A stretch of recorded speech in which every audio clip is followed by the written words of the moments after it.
ने 1987 में धांधली के इल्जामात पर कहा कि ये पाकिस्तान था जिसने सैयद सलाहुद्दीन को दहशतगर्द और सैयद अली गिलानी को अलहदगी पसंद बनाया और इसमें नेशनल कॉन्फ्रेंस का कोई रोल नहीं था।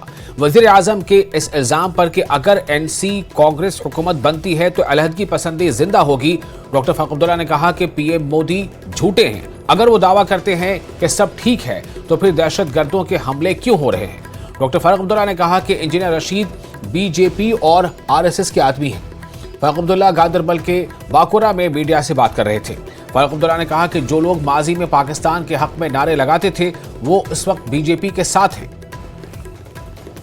सेपरेटिस्ट नहीं बनाए, नेशनल कॉन्फ्रेंस सेपरेटिस्ट नहीं बनाए, वो पाकिस्तान की बात कर, वो भी आज इनके साथ शामिल हुए हैं जो कल तक पाकिस्तान जिंदाबाद कहते थे और कहते थे यहाँ पे हम लोग आएंगे वो विजिट करेंगे।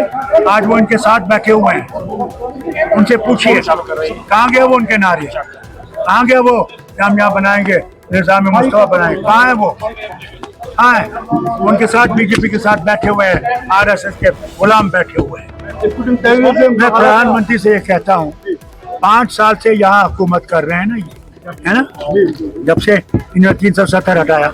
ये तो कहते थे 370 जिम्मेवार है यहाँ पे आतंकवाद का, आज तो 370 नहीं है, तो फिर ये आतंकवाद आया कहाँ से, ये बंदूक कहाँ से आ रही है, जो लोगों को भी मार रही है, फौजियों को भी शहीद कर रही है, ये कहाँ से आई, क्या फारूक अब्दुल्ला? आज तो हमारी हुकूमत नहीं है।